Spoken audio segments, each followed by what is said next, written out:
Okay. Ready, Coach? I am ready. All right. Welcome back to the Undefeated Defining Moments podcast, located here in Project 3810, the house that Kyle Golding built. Coach, welcome to the podcast, brother. Thank you. Appreciate it. Absolutely. Happy birthday to your wife today. Thank you very much. Awesome. So we have a gift bag of swag for you and the missus. Okay. I don't know if I should open this now. Oh, you can open it up later. Okay. And if it doesn't work out, then, goodwill. It'll work. Happy New Year. Thank you. Happy New Year to you as well. Absolutely. Appreciate it. Thank you. We connected maybe a year and a half ago at some of these fitness centers located around Oklahoma City, OAC. Yes. And then we have a common friend, Coach Tom George. You are the strength and conditioning coach at QB Impact. Yes, sir. How long have you been doing that? I officially met Coach George last year. Mm-hmm. I want to say during the whole COVID issue when gyms were shutting down. I met him at the Oklahoma Athletic Center. Yeah. And that's where we first met. And at first it was kind of because I came from Athlete Inc. and it was kind of like, who's this guy? Why is he in here? And but then we ended up realizing that we were very similar to each other, and we became really good friends, almost brothers. So. Yeah. Oh, that's awesome, man. Yes. My first question is, what's on your mind today? What's a topic that you like to discuss? I think it depends. There's a lot to discuss. I'm very big on, I don't want to say political events, but I like to kind of push the envelope a little bit. Okay. So, for example, like the vaccines and things like that. Sure. That can be a touchy subject for a lot of people, but I don't mind speaking on it, and everyone has their opinions. And for me, I think it's healthy to have disagreements and be okay with, you may feel this way, and that's okay. It doesn't mean you're wrong. Mm-hmm. It just means that's your way of thinking. Yeah. So, yeah. I like it. So you have an opinion on the vaccine or not, or how many boosters should you get? That's a tough one as well. I feel like as far as your body's natural ability to fight things off, so to speak, people joke around and say, hey, when I was a kid, I used to eat dirt. And you eat dirt so that your immune system can build, strength and to do these things. And I think in today's society, it's tough because with COVID and the pandemic and everything, it happened so fast. And I don't think there was enough time to study the effects of what's going on. I think people are so quick to jump on and do this without seeing the long-term effects of things. I don't judge anyone that is vaccinated. I don't judge anyone who's not. Right. I just think that the term anti-vaxxer, that's a tough term for me because I have them all the vaccines, polio and everything else. Right. I don't think those who don't believe in getting the COVID vaccine are anti-vaxxers. They may have an opinion on that specific vaccine, but they're not against all vaccines. I think there's this all or none principle, and no one's looking at the gray area. It's just either you're for or you're against or it's a touchy subject for a lot of people. Yeah, for sure. It is a touchy subject for a lot of people. And, bringing you on this podcast is just expressing your thoughts, your ideas, your opinions on whatever you may have. Mm-hmm. I'm not here to press and pry. You're free to talk about whatever you like. And if I have questions about it, I'll ask you. And if I don't, then we're going to move on. I am an open book. So whatever you ask, I'll have an answer for you. Yeah. Strength and conditioning coach, how did you get into the subject matter? I originally was going to be a cardiologist. Wow. That was my original career path and my passion, and I had zero interest in training athletes. I remember I was a walk-on at Marshall University, and my academic advisor at the time told me that if I tried to be a biology major and do the prerequisites for med school, that would be too difficult of a course load for me. So she advised me to do adult fitness, which meant I was going to be a gym teacher. And at 18, 19 years old, I didn't think much of it. Now I'm 35. It's kind of a slap in the face saying, hey, you're not capable of doing this. But then I remember my strength coach in college, Mike Cochran, had a big impact on me. And I asked him, I said, what is it that you do? What did you study? And he told me what he studied. And I said, my job, what I want to do is I want to create a bunch of like Captain Americas, like these superheroes where you're running this fast, you're jumping this high, and you're just abnormal. And I thought that was the coolest concept that I could think of. And that's kind of where it led me to going down this path of wanting to be a strength and conditioning coach. How was that path for you? How difficult was it for you? Oh, boy. Almost impossible. My career started as an intern at the University of Texas. So I remember I had just got my master's in exercise science. I had just got my CSCS.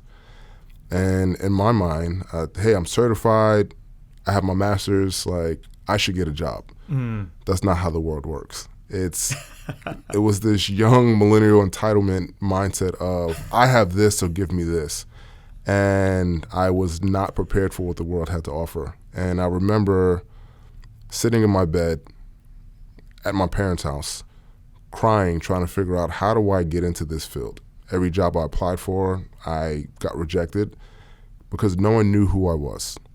So it didn't matter what certifications I had, what degree I had, no one knew who I was. And I remember praying about it. My faith is important to me. And something led me to Texas. I ended up playing semi-pro football out in Texas, and I originally was going to San Antonio, and the team out there didn't answer, and then a team in Austin actually called me. And I said, Austin, Texas. I was like, all right. So I started thinking, I said, oh, well, while I'm out there, I might as well try to go to UT. So I drive 30 and a half hours from Queens, New York to Austin, Texas. Wow. No family, no job, no house, nothing. Sleeping in my car. I was homeless for about a couple months. The team that I ended up playing for, the owner found out that I was homeless, and then actually brought me in and was like, hey, like, we can't have you just sleeping in your car. But I remember going to the University of Texas, and I said, hey, I want to intern. And they said, who are you? And I didn't understand the question. I said, my name is Mahala Wiggins. I'm from Queens, New York. I am the youngest of 8 children from James and Florence. My dad's Marine. I just gave my whole, they said, we understand that, but you literally just came off the street. Who are you? Like, we have thousands of applicants. We have people here, and you just came out of nowhere. And I ended up sitting down with Donnie Mabe, who was the intern coordinator at UT. We were discussing strength and conditioning, and then he had an I Am Second band on his wrist. So I Am Second is, I believe it's about John the Baptist, and he was talking about he is second because Jesus comes first. And I remember asking Coach Mabe, I said, are you a believer? He said, yes. And we stopped talking about strength and conditioning, started talking about Jesus, and then the next day I got the internship. Wow. And that is my testimony as well, but that's where my strength and conditioning career started, because from there I went on to Columbia, went on to University of California, Berkeley. I did an internship with the Jacksonville Jaguars, and I ended up getting picked up by Oklahoma University that following March. So it was a long journey, and it's still a process, but just got to keep fighting. Yeah. What have you learned going from UT to Columbia to the NFL back to the University of Oklahoma? Never stop learning. I think often, especially as an assistant, I made a lot of mistakes that, looking back, I could have handled situations a lot differently. Often as an assistant, you think you may have all the answers, but you don't understand what it's like to be the head guy or to be the lead. So often you say, well, I would do this differently, but then when you're actually in that position, it's, oh, shoot, bullets are flying. It's a lot different. What I've learned the most is stay humble. And no matter how ready you think you are, just understand that those that are in the position above you are there for a reason. And wait your turn and be patient. That's impressive. Yes. What's a mindset like from NFL athletes to collegiate athletes And then we'll take a step further to youth athletics. Night and day. I would say at the NFL level, that is not a place that I would desire to be. I would say it's tougher because as you get higher up, more elite athletes, and what happens is a lot of those guys, grown men, you can't tell them what to do, right? So I remember while I was an intern with the Jags, and I don't remember the player's name, but I wouldn't put his name out there anyway, but I said, hey, we're going to foam roll, and his response was, no, I'm good. And I was like, all right. And I was trying to explain why the foam roller was good. It's like, no, I'm good. And you can't do anything. So it's like, all right, well, this is going to help you because of this. But at the end of the day, these are grown men. They have families, and you can't make them do anything. And also, I was probably younger than he was, so it was like, you're a child. You can't tell me what to do, you know? So it's tough, Yeah. Collegiate level, you're at that level where a lot of those guys are hungry to make it to the next level. So often when they first come in, they're very eager to do whatever you coach them to do. As they start to find some stardom, they start to find their way, they kind of backtrack a little bit and, well, I made it, you can't tell me what to do. But then as they're seniors, they realize like, oh, shoot, I don't have much time left. I need to get ahead and do all the right things. So you have, give or take, 260 weeks in a 5-year career or something like that. And what happens is usually people wait till the last 6 weeks of their senior year to want to do pro day training. But if you work that hard the past 254 weeks, you would be in a better position instead of trying to cram everything within 6 weeks. That happens often. High school, a lot of kids don't truly understand what they want to do yet. You may have 1 or 2 kids on the team that may go to college. The other kids are just there because they just want to be with their friends. So that work ethic, for the most part, isn't there because that culture was never established. So culture is the key for any level. You establish that culture, and it makes things run a lot smoother. Yeah. Listening to you speak, I feel like you're even-keeled, well-spoken, well thought out. When you're out there coaching in the warm-ups or through drills, how do you shift your mindset from even-keeled to bringing it up more intensity to the next level, to bring more out? You kind of get lost in the moment sometimes during the game. I remember, I'm going to put Ty Darlington, shout out to Ty Darlington. My first season at OU, we were playing Tennessee, and that was a double overtime game. And I remember, I think it was probably like the last drive that led to going into overtime, and the O-line was huddled up, and I remember headbutting Ty. Now, Ty had his helmet on. I obviously did not have a helmet on. And I gave him everything I had, then he just kind of looked at me, and I was like, let's go. And I don't cuss or anything, but the amount of energy that I brought, it shocked him. He was like, you don't have a helmet on. And I'm pretty sure I chipped a bone in my forehead because I definitely felt something wasn't right, but I don't remember a lot of that. And he told me, do you remember doing this? And I was like, not really, but because you get lost in the moment, and when that happens, it's like a switch. You're a different person. You don't realize it until you see yourself on film and you're jumping in and doing all these things, and because you're excited, you're in the moment, and nothing else matters. It's like an alter ego, maybe. Yeah. That's interesting. Yes. How long were you at the University of Oklahoma? 3 seasons. I started 2015, and I departed 2018. Yeah. What was the culture like when you were there? It was amazing. Yeah. Jerry Schmitty, as people know him, is probably one of the most intense strength coaches I've ever been around. He does a great job of getting kids to work. And that's been his MO, is working hard. And the way he prepared these athletes, not just for the game of football, but for life, is different than I've ever seen. It's, if you can survive a Schmitty workout, then there's nothing you're going to go through in life that's difficult. You're in the workforce, and it's it's the summertime and you're like, I did 5 a.m. workouts with Schmitty. Nothing I do at this point is going to be too difficult for me to overcome. He mentally prepared not just the athletes, coaches as well, because we had to go through that as well. But he mentally prepared you to conquer anything, really, which is it's a lot to say. Yeah. And then you were there for 3 seasons, and then what happened after that? I got let go. It was Wednesday, September 22nd, 10:30 a.m. I remember we were going to play Army that Friday or Saturday. Friday or Saturday. We were playing Army that week. Yeah. And Benny Wiley was the head strength coach. We just didn't see eye to eye on a lot of things. We had it's like oil and vinegar, oil and water. We weren't compatible, and we bumped heads a lot.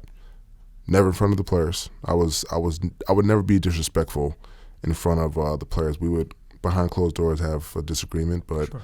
I remember that day he tapped me on the shoulder and he said, "Hey, coach, you have a meeting at 10:30." And I was like, "What is this meeting about?" Because at that point, there wasn't anything that happened that day that was like, this is going to happen. And I remember I had a meeting with him and it wasn't the AD, it was like the attorney of the school and someone else, and they terminated me and said, okay. And I kind of knew it was coming because, again, myself and the head strength coach, we did not get along at all. I didn't think it would happen in the middle of the season on a Wednesday. That was kind of like, okay, well, all right, so that's a shock. But the toughest part was me not being able to speak to the players about it. So it was kind of like, you have to be gone now. And it was like, all right, well, can I tell the players, like, goodbye? And it was like, no. And it was like, so now you have all these speculations of what happened to Coach Mahala. Then it was like, Coach Mahala quit. So I didn't quit. My thing is, I'm a very honest person. If you fired me, then it's okay to say you fired me. That's okay. It's a business, right? Don't say I quit, though, because then it makes it look like I gave up on these kids. And that bothered me. So I think he may have not wanted to say that he fired me because it would look bad. It wouldn't look too good. But that's what happened. So it's okay. I contacted him on Christmas. Like, I try to reach out and I try to, we're both adults. It was a business decision, and it's okay. There's no animosity. I don't hate him or anything like that. I don't know how he feels about me, but reach out Father's Day, Thanksgiving, wish him well and his family well. But at that time, that's what happened, and it's part of life. Yeah. Listening to you speak to that, that's admirable that you would text him or communicate and just wish him well on certain holidays. I mean, big days, right? Yes. For me, I think that's important to at least reach out and communicate. One of the biggest parts of life is to be able to do that and take, the higher road, if you will. So well done to you, Coach. Thank you. It's a big part of growth. What I discovered is if you hold on to certain things, there's no positive that comes from that. And one of my clients, Dr. Bravo, she shared this story with me, and I'll never forget it. She was telling me a story about this Buddhist monk. And I don't really know the culture behind it. I'm going to try to hopefully not butcher the story. But there was a Buddhist monk, and he was walking with his, I guess, one of his disciples or his understudies. And as they were walking, there was a stream of water, and there was a woman trying to cross the stream. And what happened was, I guess in the culture, you're not supposed to have interaction with females or touch females, or I don't really know exactly. But so the Buddhist monk ended up picking the woman up and carried her across the stream, put her down, and then him and his disciple continued to walk. So as they walk through the path and then walk through the forest and then walking through the valleys, and they finally get to their destination, and the Buddhist monk looks at his disciple and he says, "What is bothering you?" And he said, "You picked that woman up and it's been on my mind ever since, and it's just kind of bothered me. And the Buddhist monk said, I put that woman down hours ago, but yet you're still carrying her. And when I thought about that, it's like, whoa, that just made my head like, he said, that was a long time ago. I put her down, but you're still holding on to this. And why are you still holding on to this? And it made me think, and I try to use that, like, moving forward with a lot of things. Like, you know what? I got fired 2018. It happened. Merry Christmas. God bless. Happy New Year. Because to hold on to that, who benefits from that? No one does. Right. It's just anger that I'm carrying for what purpose? Yeah. So. Wow. And fast forward to 2020, QB Impact, Coach Tom George. Yes. How's that been for you? It's been great. He's extremely energetic. He it's well, in a good way though. Right. He's very energetic. We bounce ideas off each other. We're always talking smack. Oh, by the way, I told him that Georgia was going to win the national championship. This is back way back when. But we would bet weekly on Crumble Cookie, and I won the first week, but I've probably spent at least $100 on Crumble Cookie from bets that I've lost on college football.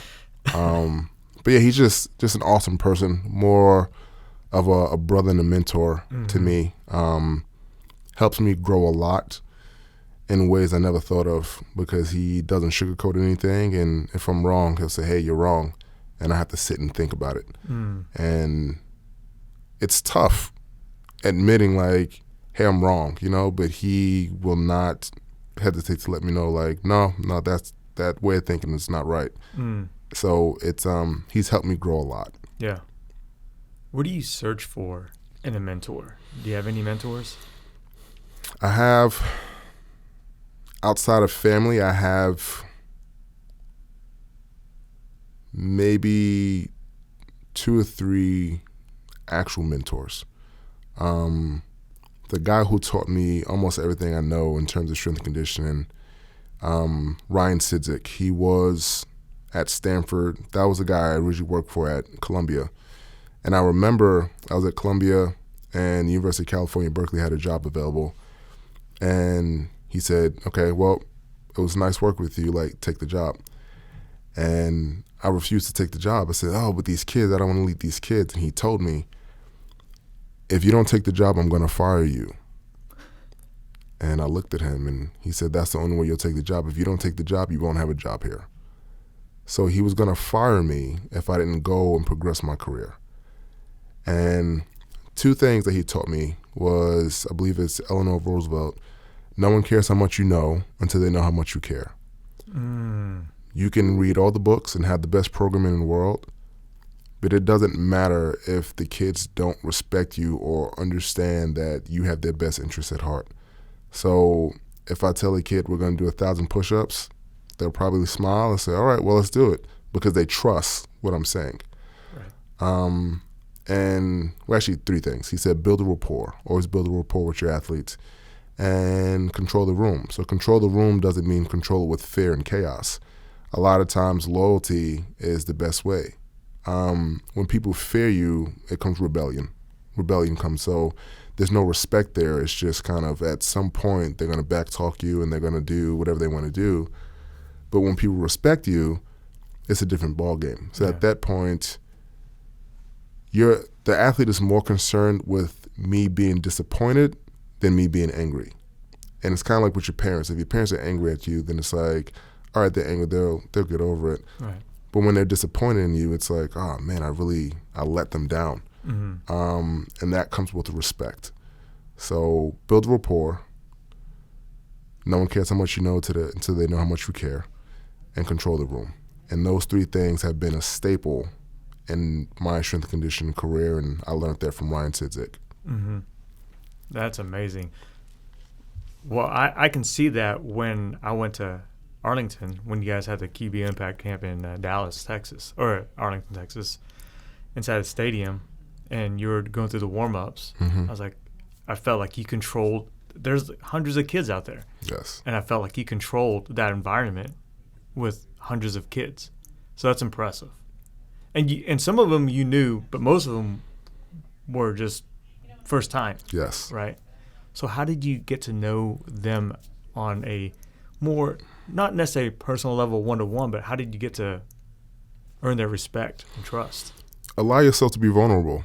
So even if I'm trying to do a TikTok dance or something, I may look like an idiot, but they're like, this old man's pretty cool, right? So 35 minutes. Yeah, well, I mean, to these kids, they're 8 and 12. They look at me like I'm 90, but vulnerability goes a long way because it allows people to realize that you're a human and you're not a robot. So it's, hey, this guy relates to me, you know? Yeah. So I think that was very important. And another thing that I've learned also from Ryan Sizik is your name is powerful. So what happens is on my first day, wherever you go, he told me, wherever you go, get the program. And I want you to go through the list of names and learn everyone's name and where they're from. So my first day at Cal, I got the program guide, the media guide, and I went, number 1 is this person, number 2 is this person. So when I'm at workouts, for example, being at OU, there'll be a walk-on, and I'll say, hey, Riley Nolan. And he's like, you know my name? Yes, I know your names. Like, I studied, and I know who you are, and you're important, you know? And when you call someone by their name, and they're not a Baker Mayfield, but they are Riley Nolan or a Reuben Hunter or a Reggie Turner, it's important for that person because it's, hey, like, you took the time to learn who I am. And, yeah, it's important because I myself was a walk-on in college. So I know what that feels like, and I never wanted a kid to ever feel that way. That's amazing. That's impressive because it's a long list. Yes. It's a long list. And for you to do that within hours that's good stuff. It has to be important to you. If it's important to you, you'll find a way. If not, you'll find an excuse. Right. How do you deal with negativity, Coach? That's a tough one. I myself used to be being from New York, I've always considered myself a realist and not optimistic or pessimistic. I see a situation for what it is and I call it for what it is. Sometimes it comes off as negative because I'm honest and I'm open. As far as negativity, it's tough because another thing that my mentor would say, Ryan, he would say things like, whenever someone says like something negative, like I can't do that, he always would put yet at the end. So that weight is too heavy. I can't do that yet. I can't do that yet. You will. You can't do that currently, but you will. So you take the negative situation and you find a way to spin it to make it positive or make it a possibility instead of eliminating and saying this isn't going to happen. Yeah. At this point, now that I'm getting older, always try to find the positive in whatever situation it may be.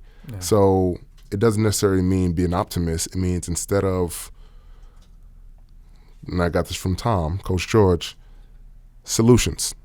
So stop looking for problems. What is the solution? Yeah. So instead of saying, we can't do this, blah, blah, blah, blah, blah, we can't do this because of this, okay, what's the solution? It's raining outside. Okay, put your cleats on. There's no water. Okay, go buy water bottles. So he's really big on finding solutions instead of focusing on the problem. It's how do we fix the problem? Yeah. And that has helped me a lot because instead of thinking of the problem itself, I'm thinking of the solution that can solve the problem. For sure. It's a great mindset. Yes. I mean, because you could go and complain, but if you don't have a solution, then you just become a complainer for life. Essentially, yes. Yeah. I always say people who complain are complainers. You go to Taco Bell and you ordered a taco, not enough lettuce. Well, you complain about it, but yet you go back to Taco Bell. Yes. Right. You're a complainer. So it obviously wasn't that big of an issue because you're back. Right. Yes. Yes. How do you identify strengths, and then how do you also on the same note, how do you identify, they call them weaknesses or opportunities to become better, and how do you help them become better? I try to read people, and the important thing to keep in mind is that everyone is different. So the way I coach this person is not the same way I'm going to coach this person because they're different people. So often I just talk with people and I see the kind of vibe that they give me and how can I reach this person? So going back to being vulnerable, you have a kid who may be 6'8", 350 pounds, but he likes anime. So it's like, oh, like you like anime? And it's like, so we'll talk about anime. It's like, Coach, I didn't think you watch anime. It's like, yeah, I watch anime. But so, and as they open up to you, then you get to kind of see the weaknesses, see the strengths, and you can kind of build upon the things that may be weak and strengthen those so that overall they're a strong person. Yeah, that's awesome. I was thinking about this. You talked about your name being important. And you're new to Twitter, kind of, right? Brand new. Just started maybe a month ago, maybe. Yeah. And as the whole OU football situation unfolded, Coach Riley left and the strength and conditioning coach left, and they were talking about Schmitty and bringing him back on. Your name popped up a few times with several different former OU athletes, wide receivers, linebackers, offensive linemen. I don't know if you've seen those, but I've seen them. So your name that's huge, is important. So well done to you, Coach. Thank you. Yeah, I don't know if you've seen that, but I haven't. I've been hearing stories, and I just try to. I was always taught to leave your mark wherever you go. Yeah.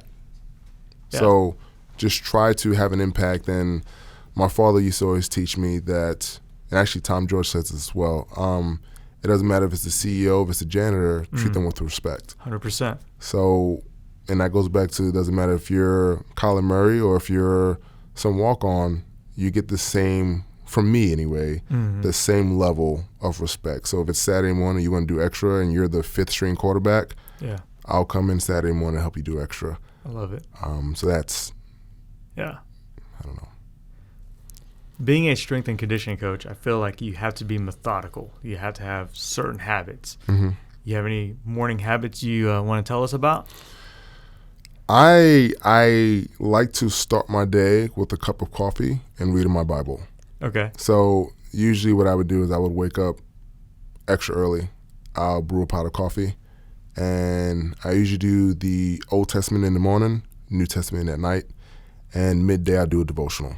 Wow. Maybe Our Daily Bread or something like that. But because to me it's important to get that spiritual nourishment consistently. If you only went to church on Sunday, and everyone's different, so I'm not pushing the agenda or anyone, but if you only ate on Sunday, but then you had to max out on Friday, you're not going to be very strong, right? So same thing with our spiritual walk. If the only time you speak with God, whoever your God may be, whatever religion it may be, if the only time you do it is on Sunday, then it's on Friday, whatever spiritual battles you may have, you're not going to be very strong because you've been neglecting your body spiritually for the past few days. Yeah. So the whole point of, the disciples' prayer of Christianity, give us this day our daily bread, it's that daily nourishment, just like you eat food every day so you can keep your strength up. Right. Same thing for your spirit and for your soul. I love that, man. I love that. What kind of coffee do you drink? See, I was getting made fun of because I just became a coffee guy. So I was drinking like Folgers, and everyone's like, "Oh, that's mud water," and I didn't know, I didn't understand quality. Then I got put onto Starbucks and all these expensive and fancy blends. I really just drink some Cafe Bustelo. That sounds fancy. It's really not. It's a really cheap New York espresso blend that every grocery store in New York has. And we call them bodegas back at home. Every bodega has Cafe Bustelo in it, and it's probably like $3 for a can that big. But it's strong, and it reminds me of home. So I drink it because it reminds me of New York. Nice. But it's not super tasty or anything. It's just, I guess, nostalgic. Yeah. Yeah. Well, I'm going to try to get you a bag of gas station coffee. Okay. It's a new coffee I discovered, and I love it. It tastes good. And it's, it says something about going to the Freedom Road or something like that. I was like, yeah, that's my type of coffee. Yeah. Freedom and road and coffee, we're good. Yes, I love coffee now. I'm a connoisseur. I have an espresso maker and everything at home. Wow. French press and all of that. I've upgraded my coffee bar. Have you ever had Vietnamese iced coffee? I have. Yeah? What do you think? Very strong and sweet. Yeah. And I think it's a good treat to have once in a while. For sure. First time I had it was in the airport, and I didn't know what it was, and it definitely woke me up. Did they give you the whole 9 yards on how it was made, like a cup of ice and all that? They did not. Oh, man. They did not give me that. I go to Foline, I think, on Penn. Uh-huh. And I go get a few banh mi's and some pho, and I had a Vietnamese coffee there, and it was strong. Yeah. Yeah, but it was good. Yeah, for sure. Sometimes it's too sweet. Mm-hmm. But I like to go back into sports and mindset. Okay. How do you create a culture of winning? I call it the undefeated culture. How do you cultivate a culture? Standards and expectations. And not necessarily rules and regulations. Rules and regulations are things you don't do. Standards and expectations are the things you do. This is what we stand for. This is what we believe in. And the important thing is to not lower the bar, because when you allow subpar performance to become the new norm, then that's the new norm. So if we're running half-gassers, and if I say, hey, we have to make it in 20 seconds, and someone crosses in 21, I say, oh, well, I guess we can do 21 seconds. That becomes the new norm. So the original goal was 20. You have to hold the line, and you have to say, this is where we are. And if you're not there yet, push yourself harder, because eventually you will get there. But we can't change the bar. We can't lower it so that everyone else can fit. It's not supposed to be that way. It's some are going to make it, some are not. And those that aren't going to make it are probably going to get pulled along by those that are making it, or they're going to get left behind. Yeah. And it sounds kind of messed up, but it's, if you want to be a champion, you have to have high standards. You can't put it, not everyone's supposed to be a champion. So if the bar set this low, then anyone can do that. That's easy. Yeah. So. Well, it's being realist. Yes. That's what it is, right? Yes. I mean, it's reality. Mm-hmm. Not everyone's made to be a champion. However, you can work at it and become better every day, for sure. Let me think about that one. I like that. Speaking of standards, expectations, let's say little Wong Lam, and you're my coach. Mm-hmm. I'm late to practice. What do you expect out of me? There are consequences for that. Yeah, what are the consequences? So, if you're late to practice, you're probably going to roll. You're probably going to do some up downs. It's the same thing with class. So it's important I let people know you're not a football player. You play football. There's a difference. Okay, so you're not a basketball player. You're not a baseball player. That's something that you do. That's not who you are. And I think often a lot of these kids identify themselves by what they do. But when you're my age, you're no longer playing football. You're still a football player. You're not, right? So it's important to understand that academics is very important. Yeah. So, yes, playing football or basketball or baseball is a luxury. And you get to do those things by going to class and keeping up with your grades. Yeah. Because if you don't, then you can't play. So if you want to play football, just like playing video games, right, you need to do these things so that you're allowed to do this. So if you're not doing well in school, it's called character building. We don't call it punishment anymore. There's character building that's required for you to realize that this is important. And it has to be important to you, because at the end of the day, you can play football and tear your ACL, you no longer have a career, but that master's degree that you earned, you still have it. Man. So it's important for them to understand it, because you can get a job with that master's degree, not necessarily with, back in 97, I was a high school running back. No one cares. Yeah. That's true. No one really cares about what you did in high school or in 8th grade, but they're looking at what led you to this point, your backstory. Which leads me to my next question. You talked about being homeless, Austin, Texas. career change from different universities to pro, back to university. Then you also talked about being fired. What are some other defining moments that you like to share with our guests, our listeners?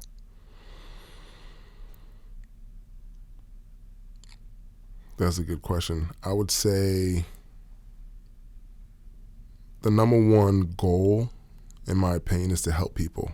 And Tom George always say, be a good person, be a decent human being.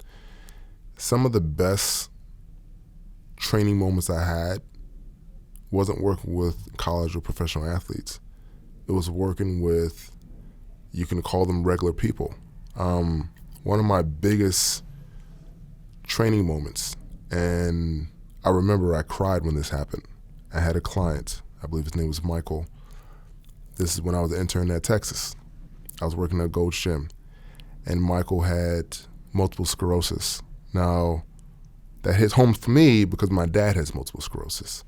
Now, there are different levels, but so Michael came in and he used to bike ride and he used to do all these things, and now Michael had difficulty walking. And I asked him, I said, Michael, what is your goal? He said, my goal is to run again. And I told him, I said, Michael, before I leave Texas, you're going to run. And he's, this is impossible. Long story short, we got to the end of my time at Texas, and I was on my way to New York to go work at Columbia, and I took Michael to the side of the gym, and it was a grass field. And I said, Michael, I put him probably about 10 yards away, 15 yards away. I said, Michael, let go of the wall. I want you to run to me. He said, there's no way. I said, run to me. And I remember he started jogging, and it wasn't a fast run, but he was able to, in a straight line, run to me, and he got to me and kind of stumbled, but then I caught him. Mm-hmm. And then I cried. I cried because he was able to accomplish that. Mm-hmm. And to me, that was a bigger moment, me personally, that I was able to help him than it was working with Baker Mayfield or Jared Goff or whoever I may have worked with or been a part of their training. But that to me was more important than training any of those athletes. Wow. And same thing with like Dr. Bravo. Watching her on day one not being able to push a sled or pushing the sled and struggle with it, to watching her push a sled with Tom George's son Nick, who's at the time 295, on the sled, and see that progression, to me that's more important to me, and it's more satisfying, and it lasts a lot longer than I worked with this athlete. Yeah. So be a decent human being, be a good human being, and help people. Yeah. Say thank you, say I'm sorry, and be okay being wrong. Admit when you're wrong, and don't hold on to grudges. Progress, grow, move forward. Let go. Yes. Let go. I like it. What are a couple questions you wish people would ask you, but no one ever asked Coach Wiggins? I don't know questions, but I will say that I wish people weren't so intimidated by me. And it sounds kind of funny, but I think often people look at me and I don't smile very much because I guess being from New York, you just made my personality, but I'm actually not a mean person. Yeah. I'm actually a nice, happy person. I just don't show it enough. Mm. I guess I can do a better job of being more inviting. But I guess questions that people can ask me is, I don't know, ask me what I like to do. What I like to eat. What makes me tick? What am I thinking? Just be open to communicating with me, and understand again that I am an open book, and whatever question you ask, I'm going to answer. So be careful what you ask, but I'm going to be as honest as possible. So, what type of foods do you like? I eat everything but eggplant. It's the texture. I don't know. It's the texture. I don't know what it is. It's a weird. But the other day I had some kimchi in the fridge, and like I love kimchi. Oh yeah. And but no one would know that because it's not a typical food that you would just see in my fridge. But I eat so many different types of foods. I'm very won't say I'm very cultured, but kind of, sort of. Yeah. I will eat some things that I'll try almost anything. It's like, oh, this is a delicacy, and it's like, you know what? Let me try it. Yeah, I just love food. Food is like my number one favorite thing. Raw fish, like sushi stuff? I love sushi. Wow, okay. I do nigiri, I do sashimi, I do it all. Yeah. Yeah. Ooh, music. I don't have a certain genre. It depends on the song. There are some country songs I like. There are some jazz, blues, R&B. I think it really depends on the song. Yeah. Wow. Books. Any recommendations? Extreme Ownership. It's one of my favorite books. I've heard about that one. Yes. So Extreme Ownership is written by Jocko Willink and Leif Babin. It's a guide as far as, so they created a group called Echelon Front. It's a leadership firm. And they go around, I think the book is 12 chapters, and it talks about their experiences in the military, and they do a good job of, they tell some military story, but they don't make it a military book, if that makes sense. Right. It's not like, back then we had this firefight, and so it's not really like that. They tell you stories that make it applicable to the lessons that they're trying to teach you. But sure. One of my favorite chapters in the book is chapter 4, I believe, and it's Check the Ego, Complete the Mission. And the book talks about, for example, I may be your boss for something, right? But you may be better at something than I am. And the goal is to complete this mission. So I need to check my ego, allow you to take the lead so that we can complete this mission. Often what happens in life is we rely so much on titles, and we say, well, I'm in charge, so we're going to do it this way because this is what I want to do. Yeah. But it may not be the best solution. And again, solutions, not problems. That's right. So that chapter, and chapter 2 is there are no bad teams, only bad leaders. And that was another one that was very powerful because it I'll kind of summarize real quick. It took, there was team 2 and there was team 6, and team 2 kept winning, team 6 kept losing. And long story short, Jocko ended up switching the leaders from 6 to 2 and 2 to 6. And now 6 was always losing, but now they're starting to win. And the leader that was at team 6 is now at team 2. And he was like, I don't understand. I have the best team. Why am I losing? And Jocko let him know, it's not the team, it's the team lead. So your team was losing because of you, not because the team is bad. Yeah. So it's a very, I recommend that book to a lot of people. Anyone trying to understand leadership, or I think that's a really good book. That sounds interesting. Talking about missions and things like that, it's almost like, I don't want to go to your funeral. I don't want you to have to go to my funeral. So we have to work together so we don't have to go through that type of experience. Yes. That's what it kind of sounds like. I like it. Excellent book. Leadership. Okay. I'll have to pick that one up sometime. Well, we have a few minutes. We'd like to go into some questions from our Twitter followers. Okay. Since you're new to this. Yeah, let's see what we got. All right. What ticks you off, as a matter of fact? What ticks me off? Okay, good question. So we took a personality test, which was interesting, and it turns out that my main trait was like an eagle. So with eagles, we're very attention to detail. We're very I don't want to say anal, but with eagles, if, for example, if I give the details to a situation and if someone says, huh, what? Like, what did you say? That bothers me. It's like, well, you're not listening to what I just said. Because to me, it makes it seem like it's disrespect. It's, I gave you all the information and you just kind of like, huh? What? Like, so what ticks me off is when someone, a few things. If someone is not paying attention, that bothers me, because to me it's a lack of respect. I was always taught when adults speak, you give them your full attention. So whenever a coach speaks, you look them in the eyes and yes sir, no sir, yes ma'am, no ma'am. So that bothers me. And also when refuses to reach their full potential. So if they just don't want to work, and it doesn't have to be on the field, it's you're extremely intelligent, but you're getting C's in class because you just don't want to do the work. Yeah. It's wasted potential. That bothers me as well. It's when you don't apply yourself to the max. Yeah. So those two things. Man, I like it. On the strength and conditioning, oftentimes it gets mistaken for it's just physical strength. However, I feel like there's a mental toughness side to it. Would you mind elaborating into the mental side of mental toughness? It's exactly what you just said. So often, the reason why we cannot complete tasks physically is because mentally we tap out, we give up.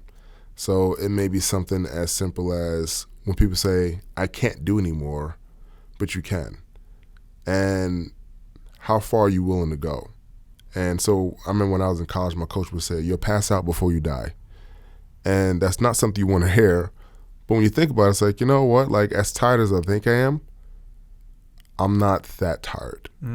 I just think I am. So Shannon, actually, Fresh Morning Coffee, he would say to me, don't take the deal. And that's a term that he used, I guess, in the Air Force. And it was a lot of times your brain wants to make a deal with you, say, hey, if you stop now, we get to rest. And so you tell yourself, all right, well, let me just stop and slow down and I'll be okay. And he would say, don't take the deal. And it's like, at times we have to learn to turn our brain off and just go. And kind of going back to OU, Schmitty was great at that. It's, you didn't have time to think. You just had to go. Yeah. And you'll be finished. And when you're finished, then you can rest. But right now, we don't have time to think about how tired we are. Don't think, just go. Yeah. React. Move. I like it. You refer back to OU again, so I'm going to ask this question. What do you think you would regret not doing if you don't do it in the next 5 years? That's a tough, okay. What would I regret not doing if I don't do it in the next 5 years?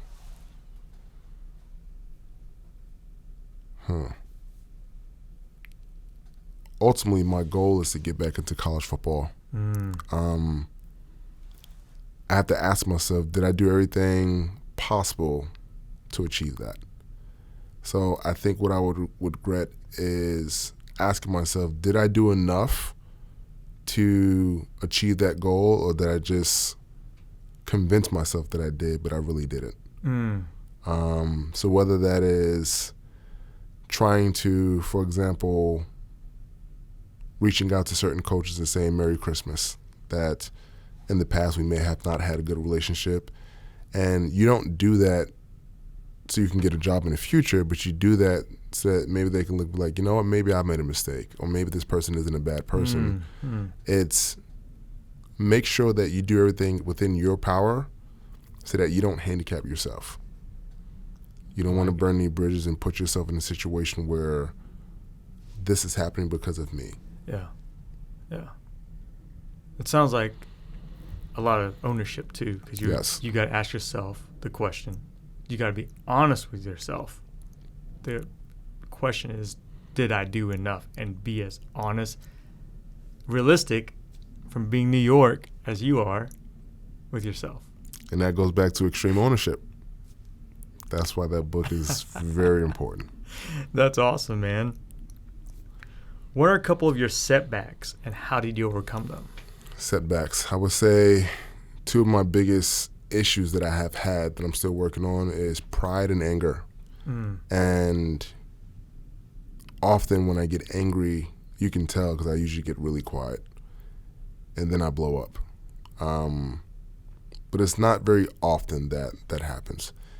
But also my pride for example, if I'm wrong about a situation, being able to admit that I was wrong and being able to progress and move forward. Yeah. I think if I can eliminate or control my pride, that would also help with my anger. Yeah. So those two things I would say definitely are my major setbacks of whether it's college football or college coaching.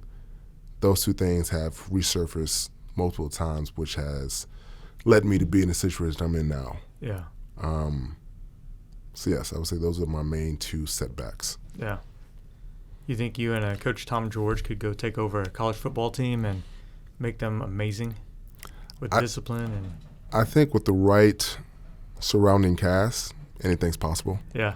I think 2 people are great, but if we had 9 other people with the same vision, that's what it comes down to. It comes down to vision. So if we're all on the same page, I think anything's possible. Yeah. You talk about getting back into college. Are you talking about strength and conditioning? You're talking about a head coach? Strength and conditioning. I am not a football coach. Yet. I do coach linebackers at the high school. Cool. My passion really is strength conditioning. Right. With strength conditioning coaching, you spend so much more time with the athletes. Yeah. And 11 out of 12 months of the year you're with them. So especially on the collegiate level, you are directly responsible for the growth and development of these young boys and girls essentially into young men and women, because they go from 17, 18 to 21, 22. Yep. It's a very important time in their lives, and you are responsible for molding those individuals. Yeah. So as much as I do enjoy coaching linebackers and stuff, strength and conditioning is definitely my passion because of the impact that you can have on their lives. Speaking of lives, how would you like to be remembered? How would I like to be remembered? As someone who was helpful. It doesn't matter if my goal isn't to be liked. My goal is to help. So I may not be someone's best friend, but did I make you better? And to me, that's more important than being your friend, but I didn't help improve your life in any way, shape, or form. That's awesome. So did I make you better? That's how I want to be remembered. I hated Coach Mahala, but I tell you what, he made me so much better. And to me, that's more important than, I didn't really get any better, but he was a good person. Yeah. That doesn't help. Yeah. I didn't help you, in my opinion. I like it. Well, in the last hour or so, I feel like you've made me better. I'll go back and listen to this, and I'm going to learn so much from it. And I appreciate your time. Tell your wife, little man, hello. Thank your dad for his service to our great country. Thank you. Thank you for your time. Last question. How do our guests or followers get in touch with you, whether it's email or Twitter handle, Instagram? See, now you're putting me in a spot because I don't even remember my Twitter. I don't even know how that works. I'll put it on there for you. Okay, yeah. Okay. So you can, Defining Moments will go ahead and help with the Twitter and the Instagram. I am terrible with social media.